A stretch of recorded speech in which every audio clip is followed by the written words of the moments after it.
Good evening, everyone. Thank you so much for joining tonight's webinar, where we'll be discussing the importance of June 15th. Just going to give everyone about a minute or two just to get settled before we get started. Going to pull up our presentation here for everyone, and we will get right into it.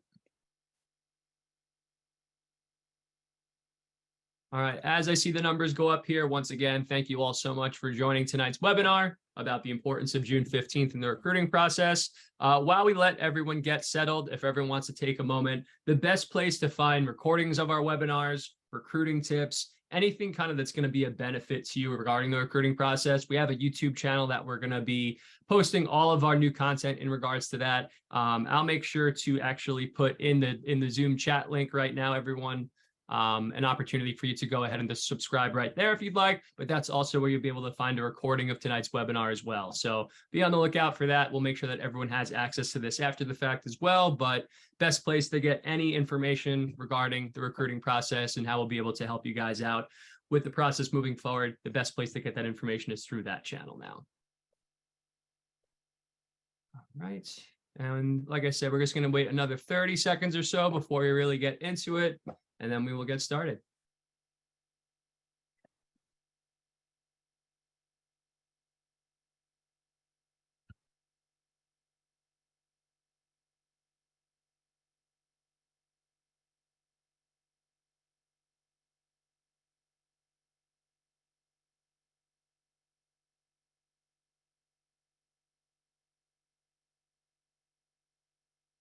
Okay, I think now is a good time to get going. So once again, thank you all so much for joining us for the importance of June 15th.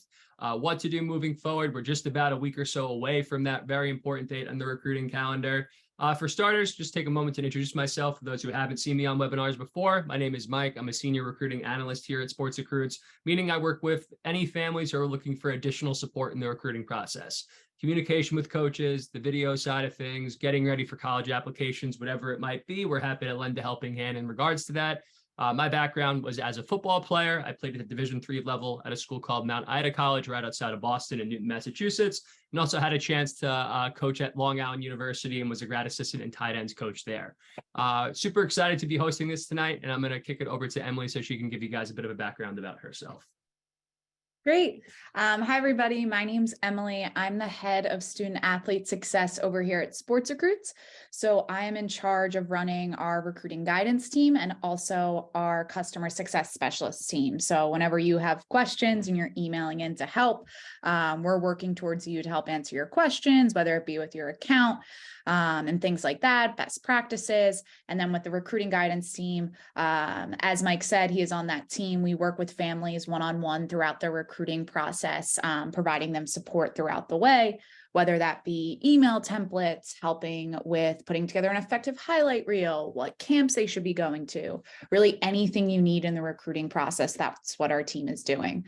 A little bit about my recruiting process. I was strictly looking Division III, where I ended up at Franklin and Marshall College, which is a small liberal arts school located in Lancaster, Pennsylvania.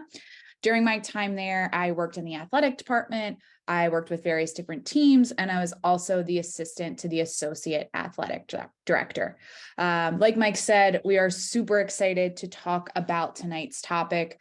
We know that June 15th is a very anticipated date. I'm sure everyone's feeling a little bit nervous. So we just want to make sure that we're just, talking about the importance of that date, the steps you should be taking, and how SportsRecruits can help.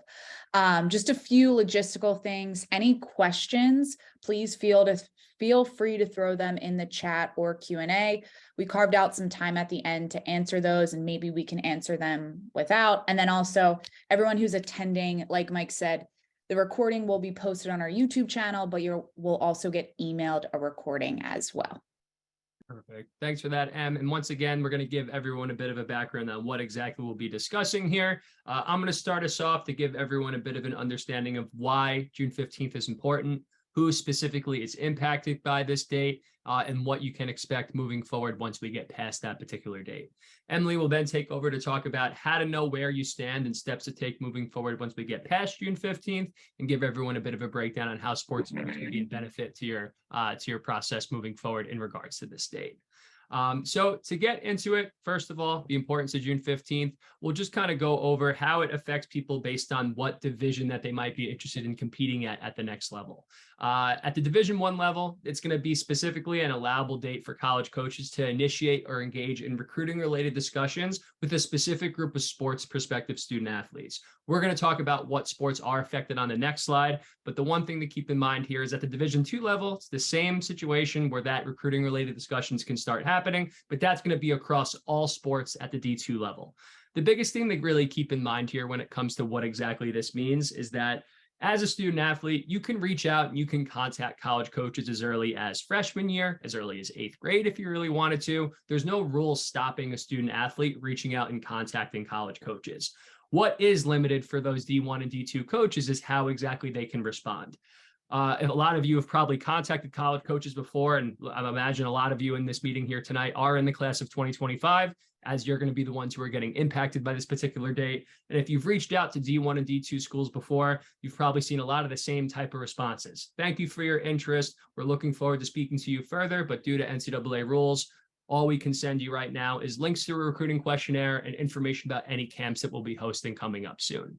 So the biggest thing about this date is that you're going to be able to start getting a better understanding of what type of interest these schools actually have in you. It's a really exciting time. We'll talk about why exactly, what exactly your expectations can be, and also understand a little bit more that just because this date is happening, it doesn't necessarily mean that everyone who is a 2025 athlete is going to receive an offer right off the bat. It's solely the starting point for that class of 2025 to really start getting a better understanding of what type of interest may be coming in as these coaches have made evaluations over the last year or so. In terms of who is impacted on June 15th specifically, like I said, if you're in the class of 2025 and you have interest in competing at the Division I or Division II level, this date will most likely impact you unless you are competing in the sports on this screen right here if you have Division I interest. So anyone who is a football player, a softball player, baseball, women's basketball, men's and women's lacrosse, or men's ice hockey, June 15th is not going to change how those college coaches can communicate with you directly. Men's ice hockey, that date is already passed. Softball, women's basketball, men's and women's lacrosse, September 1st is going to be that date where you're really going to keep in mind. Football as well. And baseball, there have been some changes recently where August 1st is going to be that date where communication is really going to start opening up for those Division I interested student athletes. Again, all Division II sports are going to be affected by this date. So if you have been in contact with any Division II programs, regardless of the sport that you play, you are going to be able to have more of those recruiting-like discussions at that point. So again, if everyone wants to take a moment to look at this, if you've been trying to contact college coaches and you're a football athlete or you're a men's lacrosse athlete, understand that there's still just a couple more months before that communication can really start opening up. Division II interest across all sports, and the sports that you see here, most likely that date is coming up a little bit later on this summer. Also, just wanted to give everyone an opportunity to look at this screen as well. This is coming directly from the NCAA recruiting calendar as listed on its website. Feel free to screenshot it. Feel free to go back when we send you the recording of this webinar tomorrow. But this is just going to give you a better understanding of what exactly is allowed based on the sports that you're involved in, whether it be recruiting materials and electronic correspondence. Again, that's going to be emailing, phone calls, text messaging. You'll see the dates across for all of these different aspects of how the recruiting process will work with these particular sports. Again, football is a September 1st sport in terms of that electronic communication and phone calls, but once again, everyone feel free to take a screenshot or look over this as we kind of progress through some of the other slides on this presentation here. Mike, we just had a question come in. So you're saying women's basketball Division I has already occurred? No, that date is September 1st for women's basketball for Division I. Again, Division II across all sports, that's June 15th.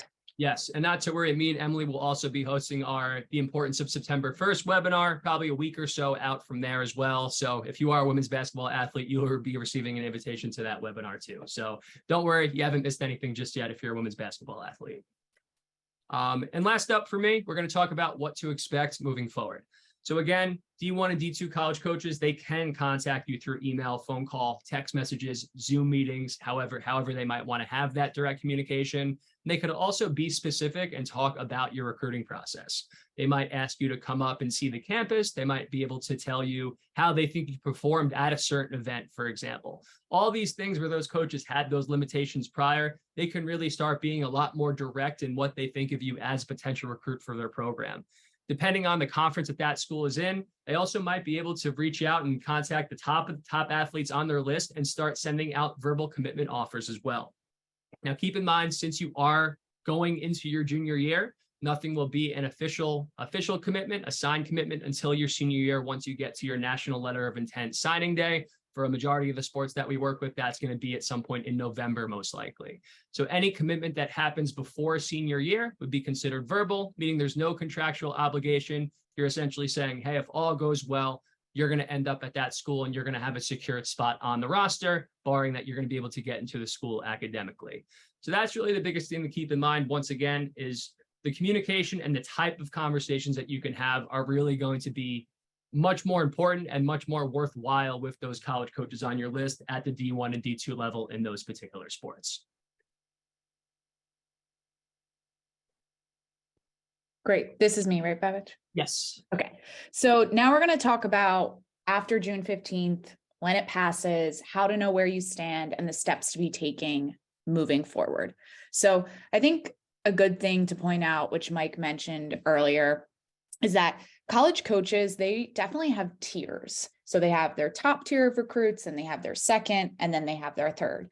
So they're going to go after their first tier first, probably within those first few weeks after June 15th, and then slowly move down to their other tiers, maybe asking you to come to a camp. They want to see you play live. They want to get more footage. So I think too, it's really important. If you don't get a call on June 15th, do not panic. It's going to be okay. It doesn't mean you're not going to get into a Division I or Division II school. College coaches, they really take their time and they're really going through those 3 different buckets. But to know where you stand, here are some questions that you should be asking yourself. So, did you get a call? Did you get a personalized email? Did a college coach reach out to your club or high school coach? And then also, have you talked to your athletic advocates about your target list? If you haven't, with that third bullet point, I definitely encourage you to reach out to your club, high school coach. If you work with a trainer, show them your list to make sure it's realistic. And then for them, maybe they know someone who works in that program that they can reach out to, that they can make a connection for you. Sharing your target list of schools with your advocates is so, so important. And another big thing to note here is communication varies on your sport. Some sports like to recruit very, very early, where other sports like to wait a bit, want to make sure you're developing more. You want, some, especially conferences, want to make sure that you have the grades to even get into their school. So some conferences and divisions may move a little slower depending on your sport. So definitely be asking yourself these questions, but I also think too, it's super important not to panic and just to make sure that you're doing everything you can do and that you can control. Yeah, to add on to that too, Emily, I think one thing that everyone here watching this presentation tonight should also consider is that a lot of sports are moving at a slower rate over the last couple of years, in big part because of the transfer portal. There's so many student athletes who already competing at the collegiate level. So it gives those college programs looking to add talent who can compete right away. It does slow things down a little bit for those who are at the high school level looking to make that jump. So again, just to kind of echo what Emily was saying, if you don't get that offer, if you don't get that phone call right away, once we get to this date next week, that doesn't mean that you're not receiving any interest. It doesn't mean that you're in a bad situation. It just simply means that these coaches might want to put themselves in a spot where they can take some more time and really take advantage of being able to evaluate you into your junior year and also maybe even to part of your senior year in some instances. So. Totally. Yeah. This date is really just to, start that relationship with those programs for you to even learn a little bit more about their program, the culture of their team, their school, and then for them, to learn more about you as a student athlete. Exactly. So what are some things to do, steps moving forward? So First thing we like to talk about is a feet to fire email. So let's say June 15, it comes, it goes a few weeks, and you're sitting there and you're like, okay, I've been reaching out to a ton of D1 and D2 schools, and I haven't gotten, much responses from them since June 15th is passed. We always tell the student athletes we work with to send what's called a feet to fire email. Keep in mind, you should not send this if you've never sent an email to that particular program. If you have been reaching out to them a ton, giving them updates, telling them you're going to events, this is an appropriate message to send. So with this message, we tell student athletes to reach out, ask where that program is in their recruiting process, if they're still looking for your position, and to hop on a phone call. This way, it's short, it's brief, and it's really to the point where a college coach, really needs to answer those questions. And if a coach does answer that question, hey, we've already filled up your position, or hey, yeah, I'd like to move forward, it's a really great way for you then to take a look at your list, either expand it, maybe switch some things around. This type of email is really going to give you some clarity to know what schools on your list are looking for your position.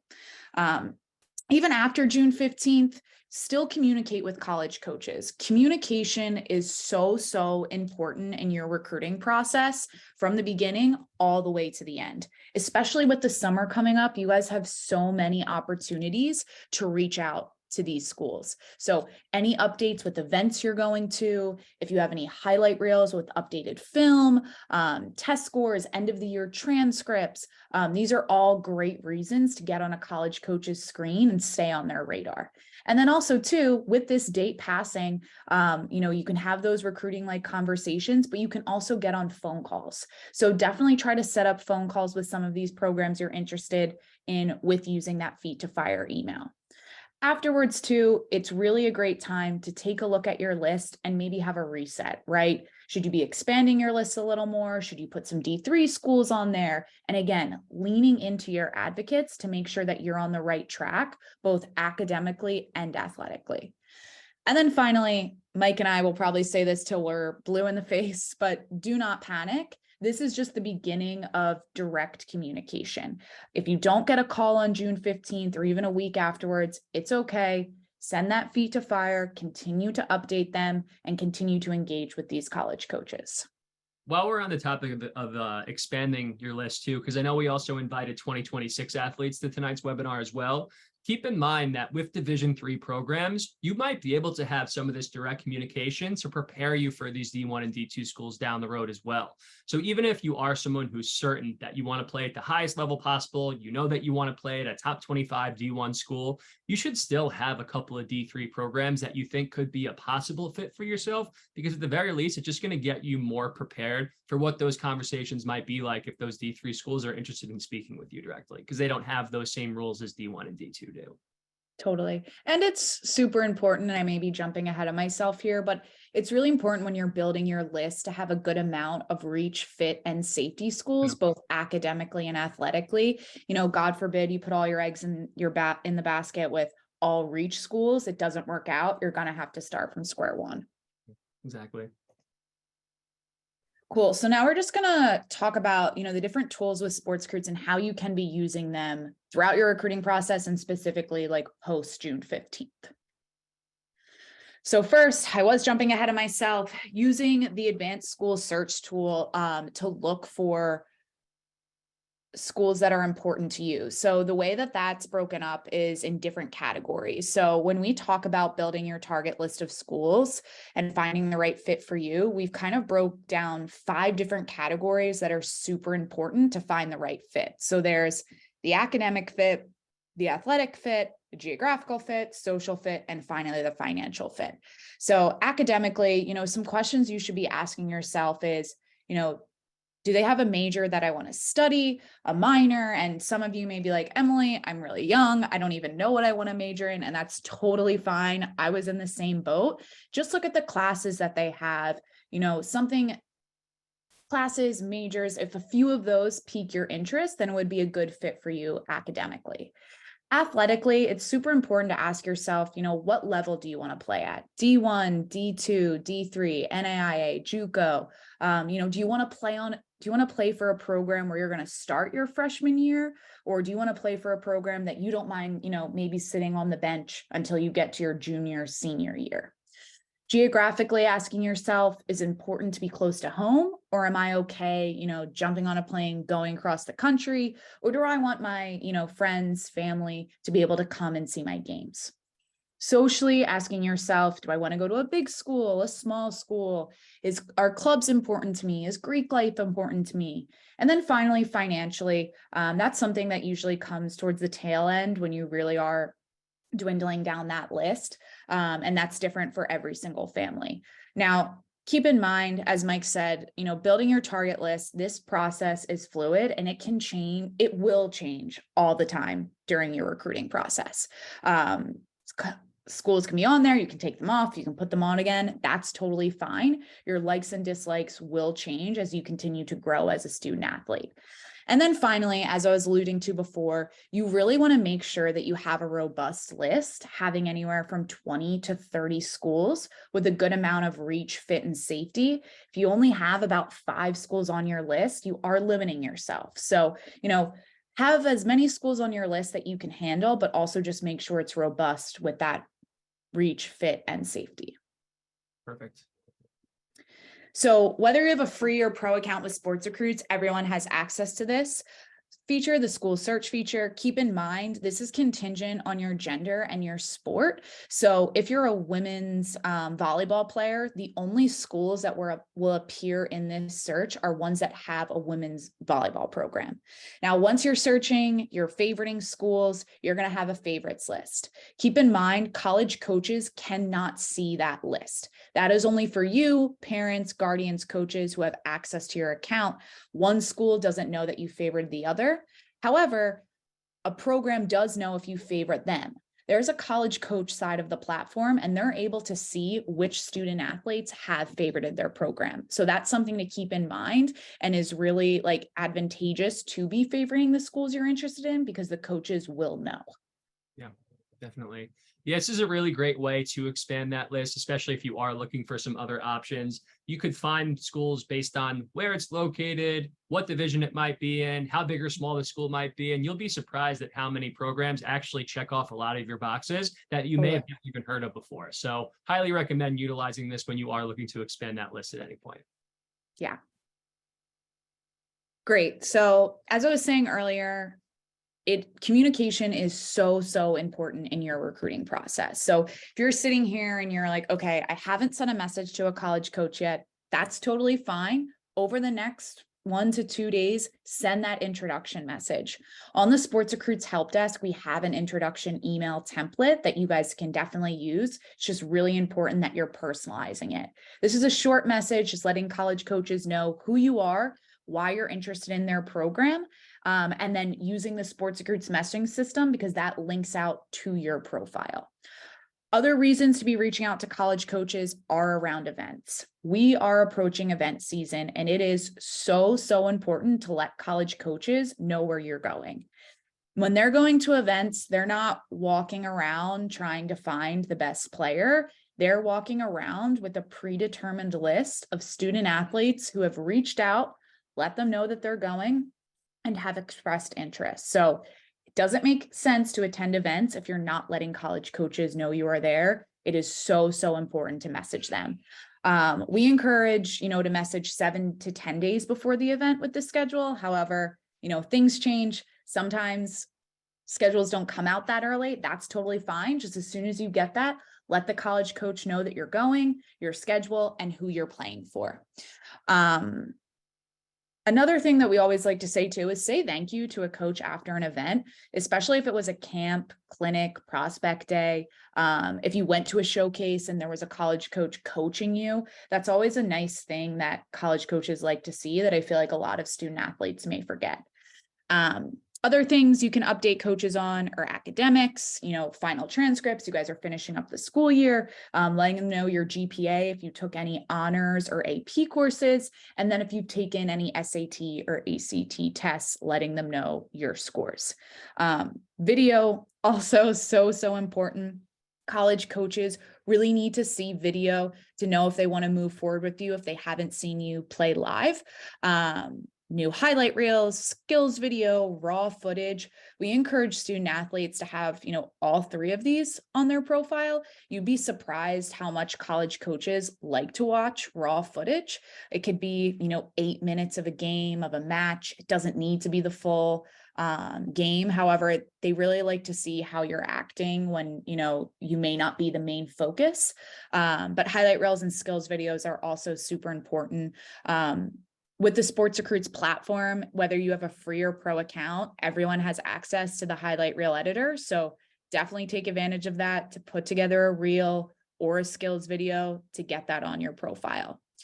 Other reasons to reach out: setting up a phone call, setting up a visit. We talked about that feet to fire message. That's a perfect time. Hey, coach, hope all is well. I wanted to see where you are in your 2025 recruiting class and if you're still looking for a setter. I'd love to set up a phone call to learn more about your program and hear where you are in your process. That's simple, that's short. That's really all you need to write in that email. And then also setting up a visit. With the summer, Mike and I, when we're working with student athletes, we put together a map and we map out their events. And maybe there's a school on their list that's very close to the event. Making sure that you're taking advantage of your summer. It's a lot of time, it's a lot of money. So if you're around a school that's on your list, definitely email the coach, let them know you're going to be around, see if they're there, and set up a visit. Yeah, especially helpful when you aren't quite sure what type of campus might be a good fit for you. If you want a big school or a small school, even if it's not through the coach directly, even setting up a campus tour and just giving that coaching staff a heads up that you're going to be on campus could be a great way to kind of introduce yourself to them in some way. Totally. Great. So this is the SportsRecruits messaging system. And I see a question just came in here. Head coaches and assistants are listed on your portal. Which ones are the best to contact? That's a great question. We encourage you to contact the full coaching staff. You don't know who's in charge of the recruiting process. It could be the head coach or it could be the assistant coach. So when in doubt, contact the full staff and, why not get on as many screens as you can? So here you can see it's really easy to message that staff. All you need to do is type in the name of the school. There's a drop down. You click on the names, it automatically embeds the emails for you, saving you so much time. When you are addressing a full staff, you just need to say, you don't need to CC them or send individual messages. Throw them all in the to section, dear Coach Babich, Coach Wetz, just list them all. That's totally fine.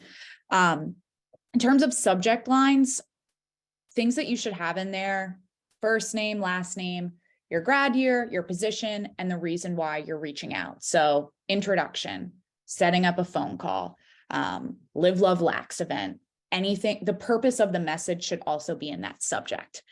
And then whenever you send a message, this is going to hit a college coach's inbox directly, and there's going to be a link embedded in every single message that you sent. When a college coach clicks on that link, they get taken directly to your SportsRecruits profile to see all your information in one place. This is so nice because then you don't need to put all of that recruiting information in that message because it would be super long. I doubt a college coach would even read all of that. Having your SportsRecruits profile is just way easier for them to see your video, academic, and athletic information. Yeah, it's a time saver for you, getting the messages out faster, and it's a time saver for the coaches because they're able to get to the information that they want to know about you a lot faster as well. Totally. And this is what it looks like when you start getting views. So it comes directly on your activity feed. And then you're also able to set it up to be notified via email or via text message. We know a lot of high schoolers aren't checking their email, so you're able to set it up to get texted whenever anything happens on your profile. One thing to note too, just a couple do's and don'ts when you receive a view notification. I think it's really important to ask yourself, some of these questions prior to messaging that coach once you do get that view. Am I interested in this school? Have I spoken to this coach before? Is this program at the same level as the other schools I'm interested in? And it kind of goes right to that don't as well. If a college coach views your profile, you don't want to message them immediately afterwards, right? Just coaches don't want to see that. It feels just a little creepy in a way, right after they see you. So ask yourself these questions. If you're attending an event and a college coach views you from the sideline, if it's an Event Beacon event, wait until event is over to follow up. Yep. Also, there's no need to include in your message, I saw you viewed my profile. Just reaching out to the coach, introducing yourself, giving any updates, that will suffice. And then finally, again, just always be leaning on your advocates to determine if that school is a good fit and you should be following up. Your advocates will be so important in this process, just to make sure that you're on the right track with the schools on your list. And then also too, events can be super exciting, can be really fun to see one of your top schools on the sidelines, but it's really important. If you don't already have a really close relationship with the coach, just not to approach them at an event because they are actively recruiting. Read the situation, your relationship with that coach. If it is close enough, go for it. But if it's really not, and you're questioning if you should go up to them, you probably shouldn't. Yeah, reading body language will be very helpful as everyone attends events this summer for sure. But I think that is everything that we wanted to go through with you tonight, guys. Like I said, we talked about the importance of June 15th, who's affected by the date, what sports are affected at the D1 level versus all of the D2 sports being affected, how SportsRecruits can help. So we hope this gave you a pretty good understanding of what to expect as we get to June 15th next week. And like Emily said at the beginning of this meeting, we're going to take some time to answer as many questions as we have. It looks like there's a few that have popped in here as we've gone through. So we'll do our best to answer those for you now. Great. So a good one came in here. Do you have a list of questions to prepare for a phone call? So we don't have a list of questions to share, but you should only be asking questions on a phone call with a program that you can't easily Google or look up yourself. That's a good rule of thumb, right? You never want to ask a coach, hey, what was your record last year? Because you can totally look that up on that program's website. You can ask them questions about a few good questions, what's the culture like with the team? Or, with being on the women's volleyball team, do you have any academic support, or do you have an academic liaison that works with the team? Or can you talk about what the culture is like on game day? Or what are some of the majors of the other student athletes on the team? I'm interested in this major. Is that possible for me to do while playing for your program? So anything that you can't look up and a question that only someone on the team or working for the team can answer is what you should be asking. Yeah. Questions are continuing to pile in. Thank you guys so much for that. And this is a really good one that I think is good to address. If you've already introduced yourself before June 15th and they responded with camp invites and questionnaire, should you introduce yourself again after June 15th? To go back to what Emily was saying before, rather than just send the same message and introduce yourself for the second time, provide that coach with new information they didn't necessarily have for you before. Maybe you put together a new video after June 15th. Maybe you're going to an event or a prospect camp that school is hosting, and now you can let them know that you're really excited to be evaluated by their staff. So we're not usually going to be recommending anyone to send the same message twice, especially if you haven't gotten a response. You just could be looked at, and coaches could be rubbed the wrong way when you just kind of follow up and just like repeat the same type of statement. So the best rule of thumb to follow is, as long as you have new info to provide, that's the best way to really try and identify the best way to continue that recruiting relationship in some way, especially after next week. Yeah. And even like if you want to send a message before June 15th, you can be like, hey, excited, for June 15th, and to have some further communication. Like, as a reminder, my name's Emily, and, just some quick facts about yourself. Yeah. Looks like we have two questions back to back. Actually, they're pretty similar.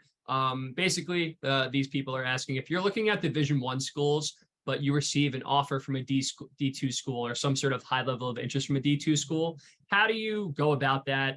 without burning any bridges, essentially. Yeah. And I think it's a really good question. If you aren't targeting Division II schools, I understand why you would want to not lead on that coaching staff, for example, right?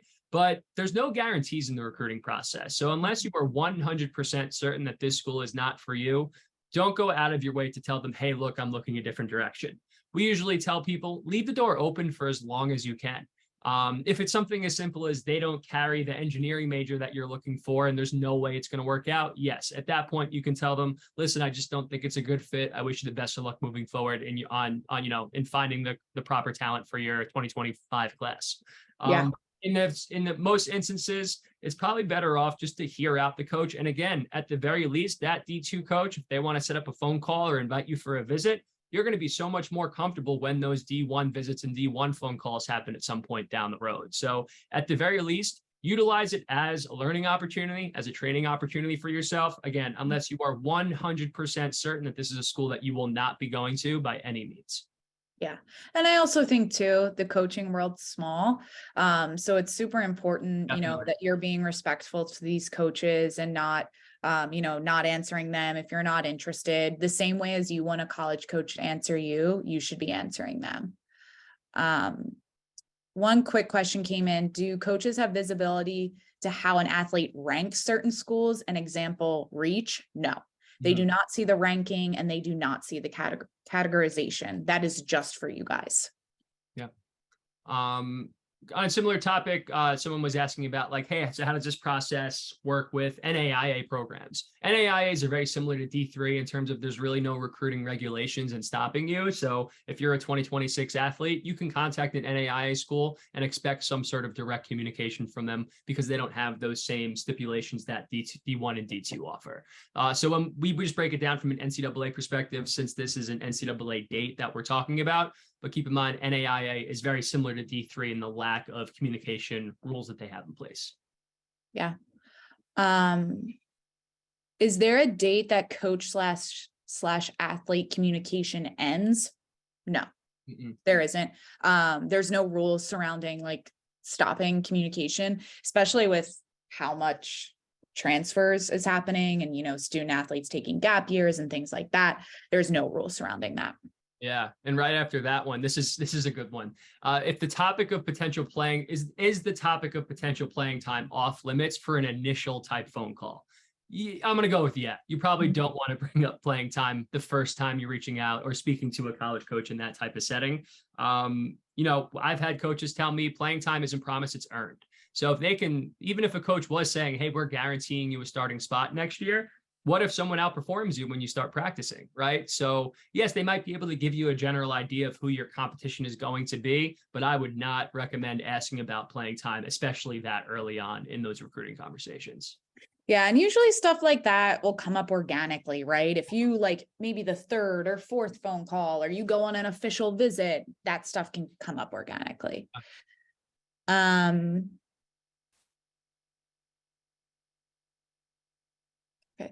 Do coaches set deadlines for offers? It's super subjective, I would say, like to the program. There's no straight answer to that, unfortunately. Some may say, hey, we need to know about 2 weeks. I think if you do feel like there is a deadline that you're not ready for, we always tell student athletes to ask for a financial pre-read or ask for an academic pre-read, because that can take some time. A financial pre-read is where, you see if you're going to be getting scholarships and how much how much your family is expected to pay. And then an academic pre-read is to make sure that you get in, you're able to get into the school with your grades. So that can always buy you a little time, but I would say, yeah, they probably do.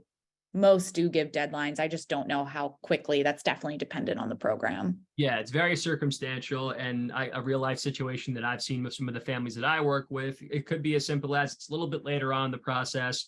The coach extends an offer to you and they pretty much say, hey, look, we have 2 or 3 roster spots available. We've contacted 5 or 6 people today. The first 2 people who go ahead and say yes are the ones who are going to be getting those spots. That's a very extreme circumstance, of course. That's not going to be the case for 95% of you on this call here today, but that is sometimes a situation that some people will be in, depending on what their timeline looks like. And if you're towards the beginning of that recruiting class and getting that offer, towards the end, things might be a little bit more rushed compared to if you're towards the beginning. So Totally.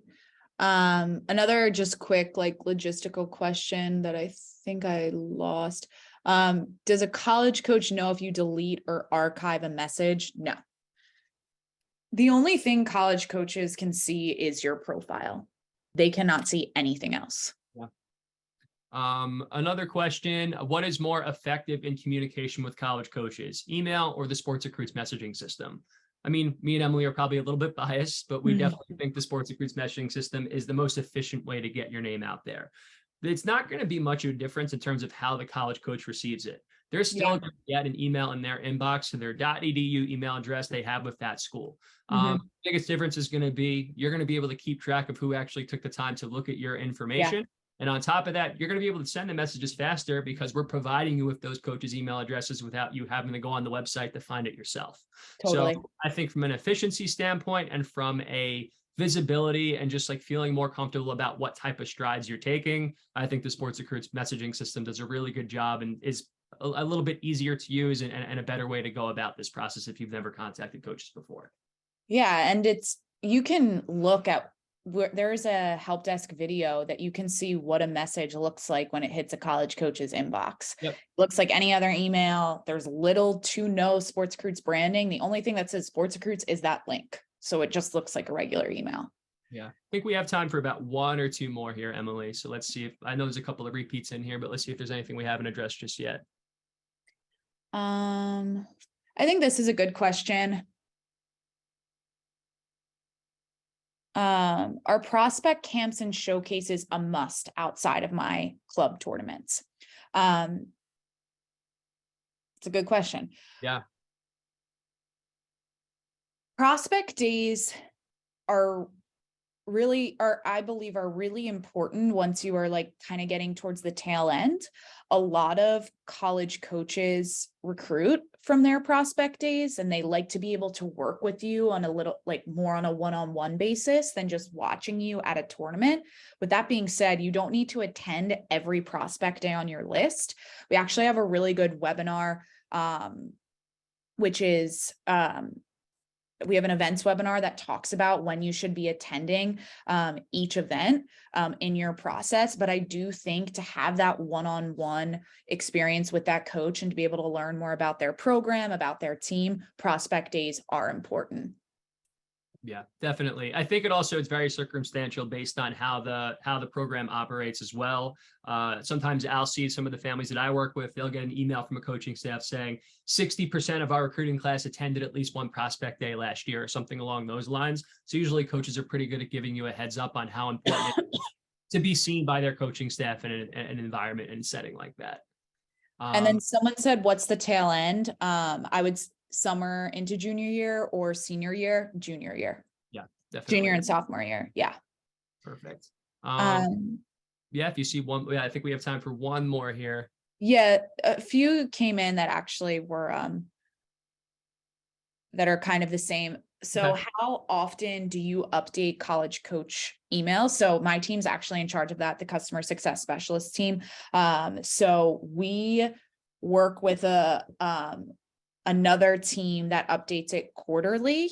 We have college coaches constantly reaching out if they have staff changes. We also have partnerships with multiple college coach associations.